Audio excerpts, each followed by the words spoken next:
Service అపార్ట్మెంట్లో drugs party మత్తు కోసం ఏపీ నుంచి నగరానికి 9 మంది అరెస్ట్. డ్రగ్స్ స్వాధీనం. సీజ్ చేసిన కార్లలో ఒకదానిపై ఎంపీ స్టిక్కర్. బడాబాబుల పిల్లల పాత్రపై అనుమానం. సర్వీస్ అపార్ట్మెంట్లో డ్రగ్స్ పార్టీ ఎంజాయ్ కోసం ఏపీ నుంచి నగరానికి సీజ్ చేసిన కార్లలో ఒకదానిపై ఎంపీ స్టిక్కర్. బడాబాబుల పిల్లల పాత్రపై అనుమానాలు. 9 మంది అరెస్ట్. Drugs seize. ఐటీ క్యారిడార్లోని కొండాపూర్లో ఓ సర్వీస్ అపార్ట్మెంట్ డ్రగ్స్ చేసుకుంటున్న ముఠా ఆటను ఎక్సైజ్ ఎస్టీఎఫ్ బృందం ఆట కట్టించింది. నిందితులంతా ఏపీకి చెందిన వారే. ఎక్సైజ్ ఎస్టీఎఫ్ అధికారి ప్రదీప్ రావు కథనం ప్రకారం ఏపీలోని విజయవాడకు చెందిన అశోక్ నాయుడు కొండాపూర్ ప్రాంతంలో డ్రగ్స్ పార్టీలు నిర్వహిస్తుంటారు.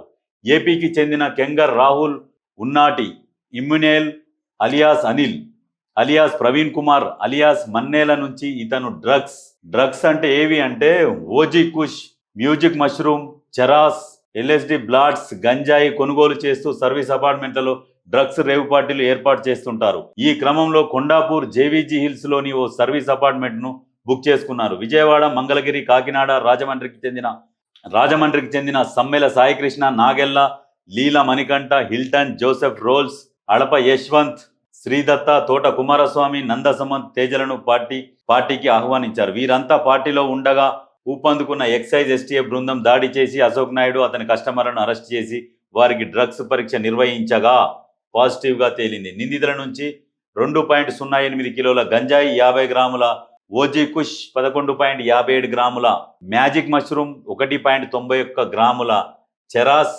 4 ఎల్ఎస్డి బ్లాట్లు, 2 ఫోర్డ్ కార్లు ఇవన్నీ. అయితే సర్వీస్ అపార్ట్మెంట్ల డ్రగ్స్ పార్టీ తాగుదాం, తిందాం, ఎంజాయ్ చేద్దామని వీళ్లకు ఒక రేటు. పార్టీ ఇస్తాం రండి. ఇండ్ల మధ్య సర్వీస్ అపార్ట్మెంట్లలో కొత్త దందా. అమ్మాయిలతో కలిసి వస్తే ఒక రేటు, అబ్బాయిలు మాత్రమే వస్తే మరో రేటు. నగరంలో పెరుగుతున్న హౌస్ పార్టీ కల్చర్. కొండాపూర్ పార్టీలో పట్టుబడ్డ యువకులు. మందు విందు, అవసరమైతే పొందు సైతం. Greater Hyderabad house party culture పెరుగుతున్నది. కొందరు నిర్వాహకులు అపార్ట్మెంట్లలోని ఒక డబుల్ బెడ్రూమ్ లేదా ట్రిపుల్ బెడ్రూమ్ అద్దెకు తీసుకొని అందులో గానా భజన ఏర్పాటు చేస్తున్నారు. మందు విందు, అవసరమైతే పొందు సైతం సిద్ధం చేసుకున్నారు. అందుకు ఒక్కొక్కరి వద్ద భారీగానే వసూలు చేస్తున్నారు. మందు విందుకు ఒకల, అమ్మాయిలతో గడిపేందుకు మరొకల రేట్ ఫిక్స్ చేస్తూ దందా నడుపుతున్నారు. అందుకోసం ప్రత్యేకంగా యాప్స్, టెలిగ్రామ్ ఛానల్స్ ఉపయోగిస్తున్నారు. అయితే ఈ డ్రగ్స్ పార్టీ రండి పార్టీ చేసుకుందామని పిలుస్తారు. పిలిచినాక పార్టీకి ఇంత ఖర్చు అవుతుంది. కపుల్స్ వస్తే ఒక రేటు, కపుల్స్ రాకుండా సింగిల్కి వస్తే ఒక రేటు. సింగిల్కి వచ్చినందుకు సేమ్ ఎట్లా అంటే పబ్బులల్లో ఎట్లా ఎంట్రీ ఉంటుందో అట్లా ఒక ట్రిపుల్ బెడ్రూమ్ ప్లాట్ తీసుకొని కనీసం ఒక 20 మందిని అలవాటు చేస్తారు. చేసి వాళ్ళకు సపరేటు ఇక క్యాబిన్లు తయారు చేస్తారా, లేకుంటే మరి అందులోనే రూమ్లు ఏర్పాటు చేస్తారా ఏం తెలియదు. దానికి ఒక రేటు అన్నీ కలుపుకొని విపరీతంగా పైసలు దండుకోవడమే. ఈ కల్చర్ని ప్రోత్సహించింది ఎవరు? ఎందుకు తెలంగాణలో విచ్చలవిడిగా పెట్టరైపోతుంది? 10 సంవత్సరాల నుంచి తెలంగాణ ఏర్పడ్డ కానుంచి ఎక్కడ చూడు డ్రగ్స్ డ్రగ్స్ డ్రగ్స్. ఇప్పుడు వడ్డించేటోడు మనోడైతే ఏడ కూర్చుంటే మనకేంది అన్నట్టుగా అసలోడు పట్టించుకోకుంటే ఈ డ్రగ్స్ అనేది విచ్చలవిడిగా పెరిగిపోయింది తెలంగాణ రాష్ట్రంలో.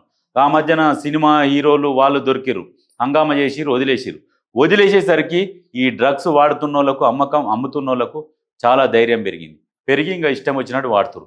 దీంతో పాటు అమ్మాయిలు దందా, వ్యభిచారం ఇది కూడా నడిపిస్తారు. దాంతోపాటు ఇది నడిపియడం కాకుండా డ్రగ్స్ ఎక్కువై కంట్రోల్ తప్పి వాళ్ళ మీద దాడులు చేయడం, ఆ అమ్మాయిల మీద దాడులు చేసి వాళ్ళని హతమార్చడం ఇట్లాంటివి కూడా చాలా జరుగుతున్నాయి. అంటే ఇప్పుడున్న ప్రభుత్వము ఆల్రెడీ సేటు నో డ్రగ్స్ అని చెప్పేసి తీసుకొచ్చింది. డ్రగ్స్ వాడొద్దని చెప్తున్నది. ఎవరన్నా వాడితే కఠిన చర్యలు తీసుకుంటామని చెప్పారు. ఇప్పటికీ డ్రగ్స్ వాడుకుంటూ దొరికింది చాలామంది దొరికిరు. వాళ్ళని కఠినంగా సీరియస్గా విచారిస్తే దానికి మూలాలు ఎక్కడి నుంచి ఉన్నాయి, ఎవరు దీనికి మొత్తం సూత్రధారి అనేది దొరుకుతారు, బయటపడతారు. కొండాపూర్ రేవ్ పార్టీ భగ్నం. సర్వీస్ అపార్ట్మెంట్లో కేంద్రం నిర్వహణగా ఏపీకి చెందిన 9 మంది అరెస్టు. భారీగా డ్రగ్స్. సేమ్ ఇదే. ఇవన్నీ ఒకటే, ఒకదానికొకటి పోలికలు అంతే. ఏం చేస్తారంటే ఒకదానికొకటి అక్కడి నుంచి ఆ మనిషిని ఓనియరు. పైసలు ఉంటే వానికి ఆ రోజు వరకు స్వర్గం చూపిస్తారు. వానికి పైసలు అయిపోయినాక తీసి బికారుగా నేసినట్టు రోడ్డు మీద వేస్తారు. అది వాళ్ళ నైజం. ఫస్ట్ అలవాటు చేస్తారు మనిషిని. బాగా డబ్బున్నోనికి అలవాటు చేసి లాస్ట్కి వాడిని ఏం చేస్తారంటే అడుక్క తినే స్థాయికి తీసుకొస్తారు.